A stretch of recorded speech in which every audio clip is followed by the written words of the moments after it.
वसी कमरे में भयानक सन्नाटा फैल गया। मेरे आसाब चटक रहे थे।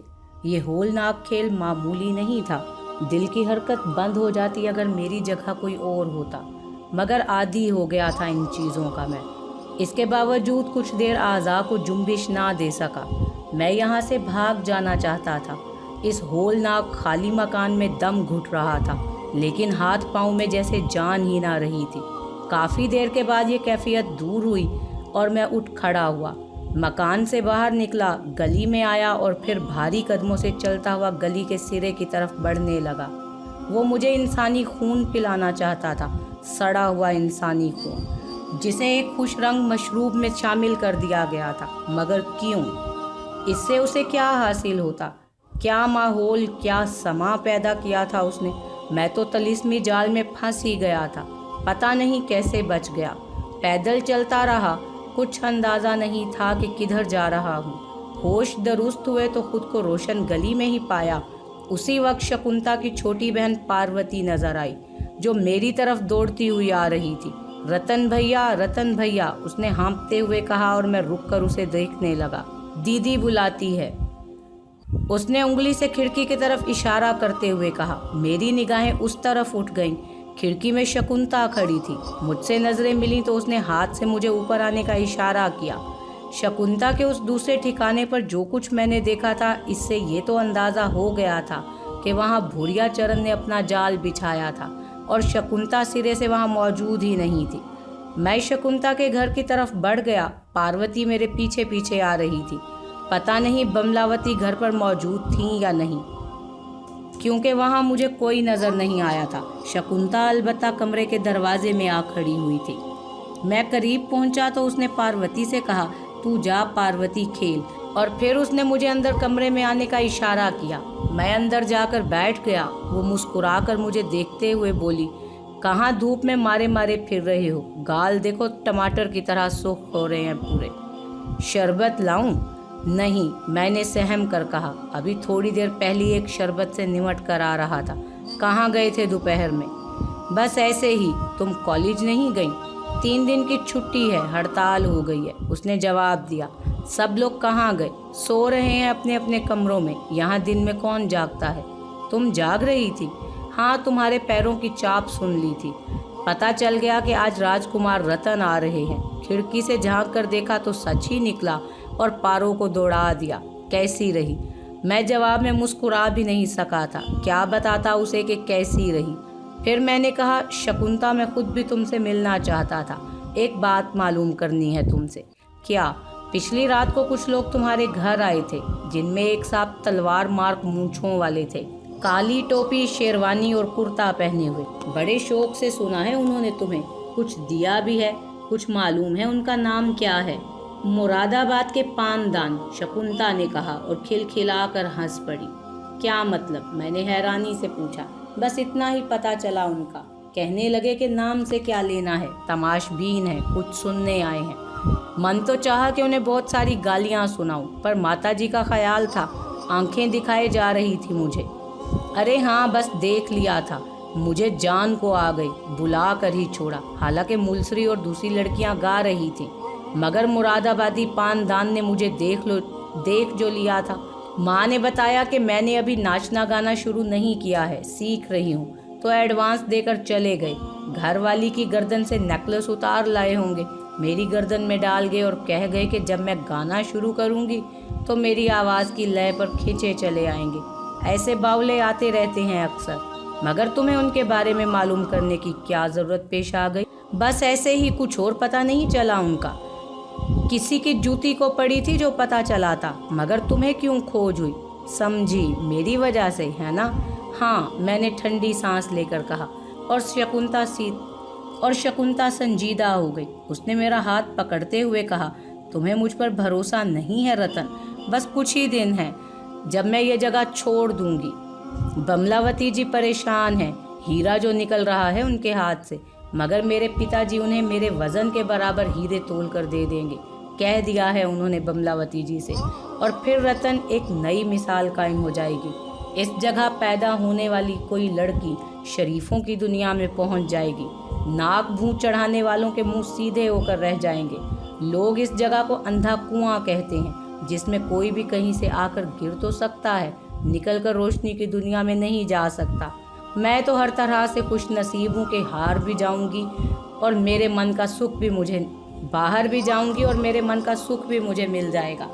उसने मोहब्बत भरी निगाहों से मुझे देखते हुए कहा, और उसकी इस आरजू ने मुझे दुखी कर दिया। कम से कम इस मसले में वो खुश नसीब नहीं है, क्योंकि जिसे उसने अपने मन का सुख समझा है वो कांटों भरी सेज है। उसकी अपनी जिंदगी में कोई सुख नहीं, वो किसी और का क्या सुख बन सकता है। मगर ये सब कुछ उससे कहना बेकार था। कुछ देर उसके पास रुका, उसकी बातें सुनता रहा और फिर वहाँ से चला आया। रोशन गली का तारीख दिन हर घर पर मुसल्लत था। रमा रानी शायद वापस आ चुकी हैं। मुझे कोई भी ना मिला और मैंने अपने कमरे में आकर दरवाज़ा अंदर से बंद कर लिया। बिस्तर पर सीधा सीधा लेट गया। दिमाग में वाक़यात का तूफान मेल चल पड़ा। अब तो रोने को भी जी नहीं चाहता था। इतना रो चुका था कि आंसू बेमकसद हो गए थे। मामू रियाज के बारे में कुछ मालूम होने की आखिरी आस भी टूट गई थी। अब कुछ नहीं हो सकता था। मामूल में कोई फ़र्क नहीं आया था। शाम हुई, रात हो गई, लेकिन अब मेरी कुव्वत बर्दाश्त जवाब दे चुकी थी। इससे ज़्यादा यहाँ रुकना मुमकिन नहीं था। मुझे अंदाज़ा हो गया था कि किसी से रिश्ता कायम हो जाए, किसी से टूट जाए, लेकिन भोरिया चरण मुझे नहीं छोड़ेगा, कहीं नहीं छोड़ेगा।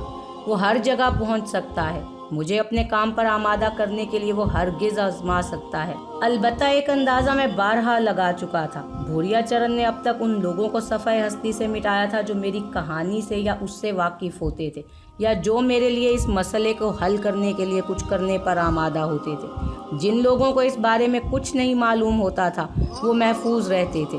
फिर भी ख़तरा तो रहता है। यहाँ मुझे बहुत सी परेशानियाँ थी। ज़मीर इस माहौल को बर्दाश्त नहीं कर रहा था। ये लोग कुछ भी थे, मेरे हक़ में बुरे नहीं थे। अगर मेरी वजह से इन्हें कोई नुकसान पहुंचा तो कुछ नहीं कर सकूंगा इनके लिए। शकुंता और कृष्णा का मामला था। पुलिस थी, न जाने क्या क्या था। यहाँ से अब निकल जाना चाहिए। आखिरी फैसला कर लिया। बहुत वक्त गुजरा था यहाँ, आलमे बेहोशी में, और अब आलमे होश में। रमा देवी के एहसानात भी मौजूद थे मुझ पर। जाने से पहले उनका शुक्रिया अदा करना ज़रूरी था।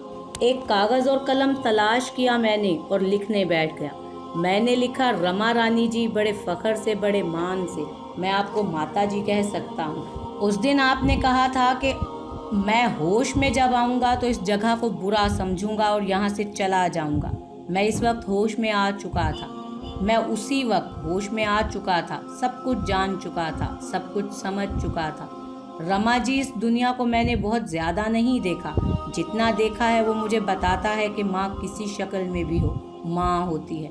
मेरा मसला कुछ और है। मैं एक मुसलमान लड़का हूँ और अपनी गलतकारियों के अजाब से गुज़र रहा हूँ। मैं जहाँ जाता हूँ वहाँ मेरी नहुसत मेरे सरपरस्तों को नुकसान पहुँचाती है।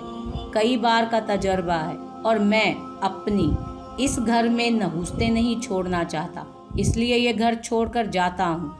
अगर इन नहुसतों को मैं शिकस्त दे सका तो एक बार अकीदत के फूल लेकर आपके घर ज़रूर आऊँगा और आपको भरी महफिल माँ कहकर पुकारूंगा, क्योंकि आप इस काबिल हैं कि आपको माँ कहा जाए। आपका बदनसीब रतन। ये कागज़ तह करके तकिए पर रखा, बाहर निकला तो मालती नज़र आई। मैंने उसे रोका। मालती, कुछ पैसे हैं तुम्हारे पास? कितने रतन जी? 200-400। ये 200 हैं और ला दूं? नहीं, बस काफ़ी हैं, मैंने कहा और पैसे जेब में डालकर बाहर आ गया। बहुत अफसुर्दा था। दुनिया के लिए ये बहुत बुरी जगह थी, लेकिन मुझे यहाँ बहुत प्यार मिला था, बड़ी अपनायत मिली थी। दिल दुख रहा था इस जगह को छोड़ते हुए। सीधा रेलवे स्टेशन का रुख किया और जो पहली ट्रेन आई उसी में बैठ गया, ये मालूम किए बगैर कि ये कहाँ जा रही है। रेल में तरह तरह के लोग बैठे थे, हमेशा ही होते हैं। ये मेरा पहला सफ़र तो नहीं था। ये सब मुझसे कितने मुख्तलिफ हैं। बेशक इनके साथ मसाइल होंगे, लेकिन मुझसे मुख्तलिफ। ये उनका हल तो पा सकते हैं। मेरी मुश्किल का कोई हल तो दूर दूर तक नहीं है। मेरे जहन में तो कोई रास्ता ही नहीं आता। न जाने मेरी इंतहा क्या है। अब तो दर्द ही दवा बनता जा रहा है। इतनी मुश्किलें आ गई थी ज़िंदगी में कि आने वाली मुश्किल का खौफ बाकी नहीं रह गया था।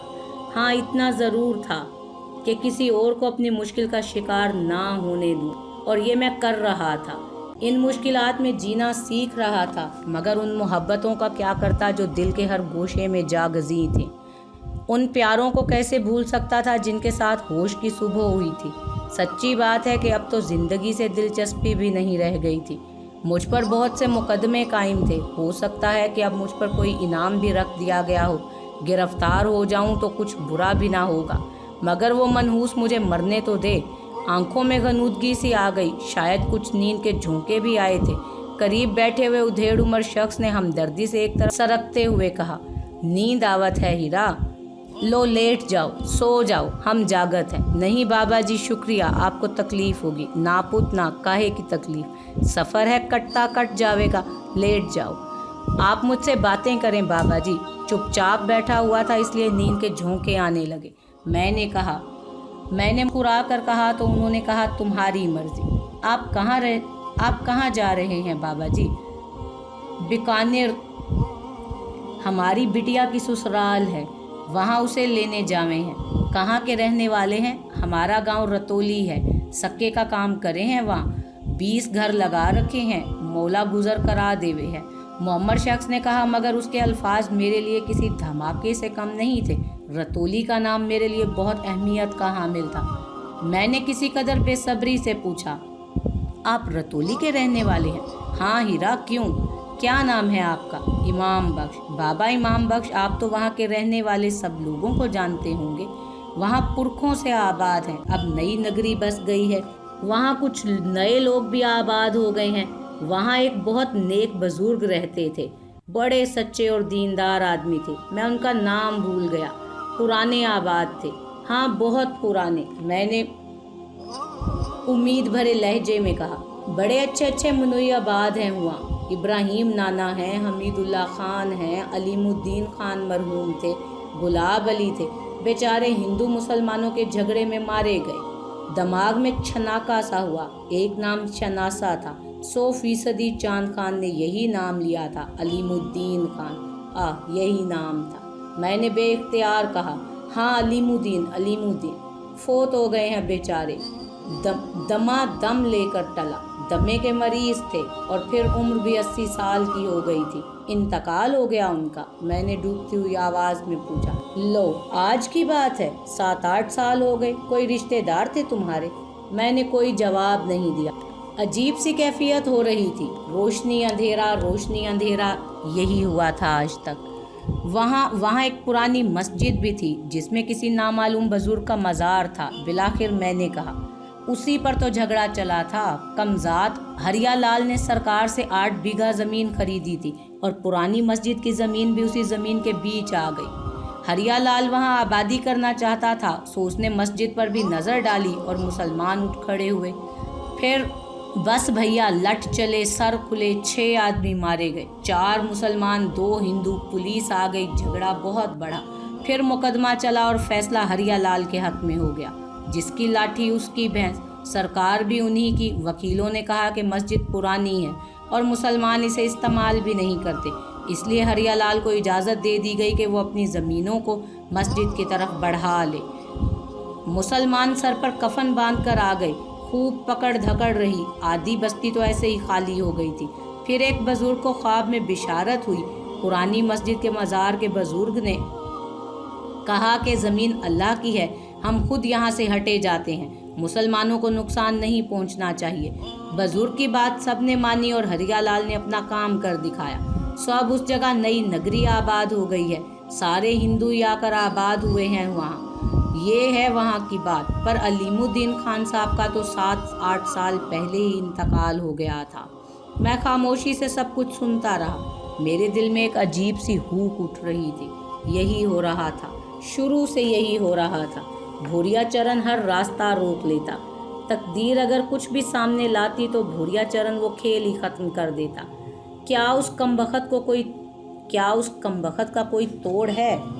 وہ سب سے بڑا گیانی تو نہیں ہے، اس سے بڑے بھی ہوں گے، سفلی علوم کے ماہر اور بھی ہوں گے، کیا ان سب کو ایسی ہی قوتیں حاصل ہوتی ہیں؟ بھوریا چرن ایک انسان ہی ہے اور کالے جادو کا ماہر ہے، اسے اتنی بڑی قوت کیسے حاصل ہو گئی؟ اور اگر اس سے زیادہ طاقت والے سفلی علوم کے ماہر ہیں تو کیا انہیں بھوریا چرن کے خلاف استعمال نہیں کیا جا سکتا؟ یا پھر اس کے سامنے ایسی قوتیں لے آئی جائیں جو مذہب سے تعلق رکھتی ہوں؟ بھلا کالے جادو کا ایک ماہر قرآنی علوم کے سامنے ٹک ٹکا ہو سکتا ہے؟ اگر کسی بزرگ کی نظر واقعی ہو جائے مجھ پر تو کیا میری کشتی پار نہیں لگ جائے گی؟ یہ خیال دل میں ایک عجیب سا احساس پیدا کرنے لگا۔ بیچارہ امام بخش سادہ نگاہوں سے میرا چہرہ دیکھ رہا تھا۔ پھر اس نے گردن ہلاتے ہوئے کہا، رتولی گئے ہو کبھی بھیا؟ نہیں بابا جی، میں کبھی نہیں گیا۔ تو پھر علیم الدین خان کے بارے میں کیسے جانتے ہو؟ بس ایسے ہی نام سنا تھا کسی سے، اور اس مزار کے بارے میں بہت کچھ سنا تھا جہاں سے لوگوں کو بڑا فیض ملتا تھا۔ ارے ان کی کیا پوچھے ہو، رتولی سنبھالے ہوئے تھے، جو پہنچ جاتا مراد پوری ہو جاتی تھی۔ یقیناً بابا جی، یقیناً۔ ویسے بابا جی اور بھی ایسے مزار ہوں گے جہاں سے مرادیں پوری ہو جاتی ہوں گی۔ لو بھیا، بھلا بزرگوں سے دنیا خالی ہو گئی ہے کیا؟ ارے ایک سے بڑھ کر ایک پڑے ہوئے ہیں۔ آپ کو کسی اور ایسی جگہ کا نام پتہ معلوم ہے؟ کوئی ایسے بڑا نام، کوئی کمی ہے ان کی؟ دلی جاؤ، نظام الدین اولیاء، اجمیر جاؤ، خواجہ صاحب، کلیئر شریف جاؤ، صابر، اور پھر ہزاروں خدا کے نیک بندے ہر جگہ موجود ہیں۔ بھیا کوئی منت ہے تمہاری؟ میں نے ٹھنڈی سانس لے کر کہا۔ بابا امام بخش مجھے دیکھتے رہے، شاید سوچ رہے تھے کہ میں انہیں اپنی منت کے بارے میں بتاؤں گا، اور پھر جب میں کچھ نہ بولا تو وہ خود بھی خاموش ہو گئے۔ سفر جاری رہا اور میں سوچ میں گم ہو گیا۔ حالات نے زندگی سے اتنا بیزار کر دیا تھا کہ اب مجھے کوئی خوف نہیں تھا۔ پولیس مجھے تلاش کرے، گرفتار کرے، تو میں صرف ایک درخواست کروں اس سے، اپنے جرائم کا اعتراف کر کے کہوں گا کہ مجھے فوراً گولی مار دی جائے، مہلت نہ دی جائے، ورنہ کچھ اور جرم میرے نام سے منسوب ہو جائیں گے جو میرے نہ ہوں گے۔ پھر سوچا کہ اب میں خود اپنے درد کا درمان تلاش نہیں کر سکوں گا، کوئی مزار مل جائے وہیں پڑا رہوں گا، اور خدا کے نیک بندوں سے کہوں گا کہ میرے لیے خدا سے دعا کریں کہ وہ مجھے اس عذاب سے نجات دے۔ اب یہی کرنا چاہیے مجھے۔ سفر جاری تھا، نہ جانے کب سو گیا۔ دن کی روشنی میں آنکھ کھلی تو گرمی لگ رہی تھی۔ ریل کے پنکھے نہ جانے کیوں بند ہو گئے تھے۔ بابا امام بخش بھی موجود نہیں تھے، ہو سکتا ہے ان کا اسٹیشن آ گیا ہو۔ ریل کے پہیے رگڑ رہے تھے، شاید بریکیں لگ رہی تھیں۔ کوئی اسٹیشن آ رہا تھا۔ کھڑکی سے باہر خالی خالی عمارتیں نظر آ رہی تھیں۔ میں انہیں دیکھنے لگا۔ سانسی کا اسٹیشن تھا، پتھر کی سل پر یہ نام لکھا ہوا تھا۔ ٹرین رک گئی، لیکن بمشکل 2 منٹ پھر وسل ہوئی، ایک جھٹکا لگا اور ٹرین رینگنے لگی۔ میری نظریں کھڑکی سے باہر پلیٹ فارم پر جمی ہوئی تھیں، جہاں اکا دکا لوگ نظر آ رہے تھے۔ آگے والے ڈبوں سے اس اسٹیشن پر اترے ہوئے لوگ اپنا سامان ہی سنبھال رہے تھے۔ پلیٹ فارم کے انتہائی سرے سے میرا ڈبہ گزرا تو ایک برقع پوش عورت کو دیکھا جو شاید تنہا تھی، اور اس نے ایک وزنی ٹوکری سنبھالی ہوئی تھی جو اچانک سے نیچے گر گئی۔ ٹوکری چٹائی کی بنی تھی، اس کا ہینڈل ٹوٹ گیا، کچھ سامان نیچے گرا تو عورت نے گھبرا کر اپنے برقعے کا نقاب الٹ دیا۔ اچانک بجلی سی چمک گئی۔ یہ سارا کھیل ایک لمحے کا تھا۔ میرے ڈبے نے پلیٹ فارم کا آخری سرا چھوڑ دیا۔ ٹرین رفتار پکڑنے لگی، مگر اس الٹے ہوئے نقاب سے جو چہرہ نمودار ہوا تھا اس نے میرے پورے وجود کو لرزا دیا۔ وہ میری شمسا تھی، میری چھوٹی بہن۔ اپنے خون کو نہ پہچانتا، شمسا کو نہ پہچانتا میں۔ کچھ لمحے تو حواس ہی معطل رہے، سوچنے سمجھنے کی قوتیں مفلوج ہو گئیں، مگر پھر ایک دم ہوش سا آ گیا۔ میں دیوانہ وار اپنی جگہ سے اٹھا۔ ممکن تھا کہ چلتی ٹرین سے چھلانگ لگا دیتا، مگر ہاتھ زنجیر پر جا پڑا تھا، اور ذہن نے ساتھ بھی دیا تھا۔